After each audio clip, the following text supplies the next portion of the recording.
ನಮಸ್ತೆ ಸ್ನೇಹಿತರೆ, KLN trending ಅಪ್ಡೇಟ್ಸ್ಗೆ ಸ್ವಾಗತ ಸುಸ್ವಾಗತ. ಚೀಮೂಲ್ ಚುನಾವಣೆಯಲ್ಲಿ ಅಭ್ಯರ್ಥಿಗಳ ಪ್ರಚಾರ ಅಬ್ಬರಿಸುತ್ತಿದೆ. ಈ ಚುನಾವಣೆಯಲ್ಲಿ ಚಿಕ್ಕಬಳ್ಳಾಪುರ ಕ್ಷೇತ್ರದ ಕಾಂಗ್ರೆಸ್ ಪಾಳ್ಯದಲ್ಲಿ ತೀವ್ರ ಕುತೂಹಲ ಮೂಡಿಸಿದೆ.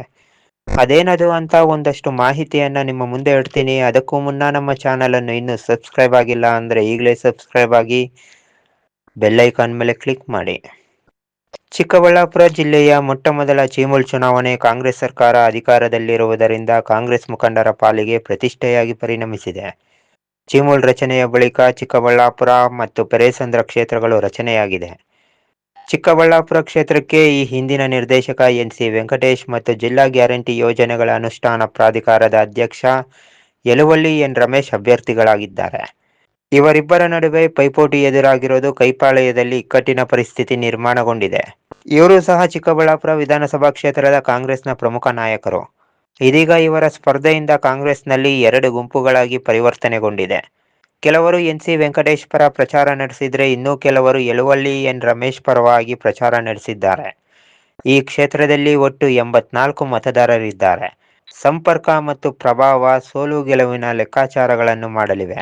ಇನ್ನು ಬಿಜೆಪಿ ಜೆಡಿಎಸ್ ಮೈತ್ರಿ ಅಭ್ಯರ್ಥಿಯಾಗಿದ್ದ ಎ ಶಿವಾನಂದ್ ನಾಮಪತ್ರ ವಾಪಸ್ ಪಡೆದ ಕಾರಣ ಈ ಕ್ಷೇತ್ರದಲ್ಲಿ ಮೈತ್ರಿ ಅಭ್ಯರ್ಥಿ ಇಲ್ಲ. ಅದಕ್ಕಾಗಿ ಜೆಡಿಎಸ್ ಮತ್ತು ಬಿಜೆಪಿಯಲ್ಲಿ ಗುರುತಿಸಿಕೊಂಡಿರುವ ಡೆಲಿಗೇಟ್ಗಳ ಮೇಲೆ ಈ ಇಬ್ಬರ ನಾಯಕರ ಕಣ್ಣು ನೆಟ್ಟಿದೆ. ಈಗಾಗಲೇ ಮನವೊಲಿಕೆ ಪ್ರಯತ್ನಗಳು ಸಹ ಜೋರಾಗಿ ನಡೀತಿದೆ. ಕಾಂಗ್ರೆಸ್ನ ಮಾಜಿ ಶಾಸಕ KP ಬಚ್ಚೇಗೌಡರು NC ವೆಂಕಟೇಶ್ ಜೊತೆ ಕಾಣಿಸಿಕೊಂಡು ಬೆಂಬಲ ವ್ಯಕ್ತಪಡಿಸಿದ್ದಾರೆ. ಇನ್ನು ಮಾಜಿ ಶಾಸಕ SM ಮುನಿಯಪ್ಪನವರು ಸಹ ವೆಂಕಟೇಶ್ ರವರ ಬೆನ್ನಿಗೆ ನಿಂತಿದ್ದಾರೆ. ಅದೇ ರೀತಿ ಸಂಸದ ಡಾಕ್ಟರ್ K ಸುಧಾಕರ್ ಈ ಕ್ಷೇತ್ರದ ಸಹಕಾರ ವಲಯದಲ್ಲಿ ತಮ್ಮದೇ ಆದ ಪ್ರಭಾವವನ್ನು ಹೊಂದಿದ್ದಾರೆ. ಇವರು ಯಾರಿಗೆ ಬೆಂಬಲ ನೀಡ್ತಾರೆ ಅನ್ನೋದು ಭಾರಿ ಕುತೂಹಲ ಮೂಡಿಸಿದೆ. ಪ್ರಮುಖ ಹುದ್ದೆಯಲ್ಲಿ ಇದ್ದರೂ ಸಹ ಜಿಲ್ಲಾ ಗ್ಯಾರಂಟಿ ಯೋಜನೆಗಳ ಅನುಷ್ಠಾನದ ಸಮಿತಿಯ ಅಧ್ಯಕ್ಷ ಯಲುವಳ್ಳಿ ರಮೇಶ್ ಅವರು ಚೀಮೂಲ್ ಸ್ಪರ್ಧೆಗೆ ಕಾರಣ ಏನು ಅನ್ನೋದರ ಬಗ್ಗೆ ಕಾಂಗ್ರೆಸ್ ಪಾಳೆಯದಲ್ಲಿ ಚರ್ಚೆಗಳು ಜೋರಾಗಿ ನಡೀತಿದೆ. ಇದರಿಂದ ಚಿಕ್ಕಬಳ್ಳಾಪುರ ಕಾಂಗ್ರೆಸ್ನ ಬಣ ರಾಜಕೀಯ ಮತ್ತೊಮ್ಮೆ ಬೀದಿಗೆ ಬಂದಂತಾಗಿದೆ.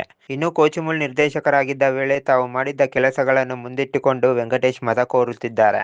ಪಕ್ಷದ ಹಿರಿಯ ನಾಯಕ ಅಂತ ಎನಿಸಿರುವ ಯಲುವಳ್ಳಿ ರಮೇಶ್ ಸಹ ತಮ್ಮದೇ ಆದ ನೆಟ್ವರ್ಕ್ ಮೂಲಕ ಮತದಾರರನ್ನು ಸಂಪರ್ಕಿಸಿ ಬೆಂಬಲ ಕೋರುತ್ತಿದ್ದಾರೆ. ಚೀಮೂಲ್ ಚುನಾವಣೆ ನಂತರ ಚಿಕ್ಕಬಳ್ಳಾಪುರ ಕ್ಷೇತ್ರದಲ್ಲಿನ ಕಾಂಗ್ರೆಸ್ ಪಾಳೆಯದಲ್ಲಿನ ಕಗ್ಗಂಟು ಯಾವ ರೂಪಕ್ಕೆ ಪಡೆಯಲಿದೆ ಅನ್ನೋದು ಮಾತ್ರ ತೀವ್ರ ಕುತೂಹಲ ಪಡೆದಿದೆ. ಈಗ ಅಭ್ಯರ್ಥಿಗಳ ಕಣ್ಣು ಬಿಜೆಪಿ ಜೆಡಿಎಸ್ ಬೆಂಬಲಿಗರ ಮತಗಳ ಮೇಲೆ ಬಿದ್ದಿದೆ.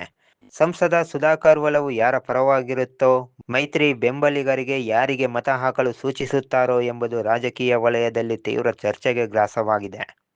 ನೋಡಿದ್ರಲ್ಲ ಸ್ನೇಹಿತರೆ, ಈ ಮಾಹಿತಿ ನಿಮಗೆ ಇಷ್ಟವಾಗಿದೆ ಅಂತ ತಿಳ್ಕೊತೀನಿ. ವಿಡಿಯೋಗೆ ಒಂದು ಲೈಕ್ ಕೊಡಿ, ಕಾಮೆಂಟ್ ಮೂಲಕ ನಿಮ್ಮ ಅನಿಸಿಕೆ ತಿಳಿಸಿ. ಮತ್ತೊಂದು ಟ್ರೆಂಡಿಂಗ್ ವಿಡಿಯೋದೊಂದಿಗೆ ನಿಮ್ಮ ಮುಂದೆ ಬರ್ತೀನಿ. ಜೈ ಹಿಂದ್, ಜೈ ಕರ್ನಾಟಕ ಮಾತೆ.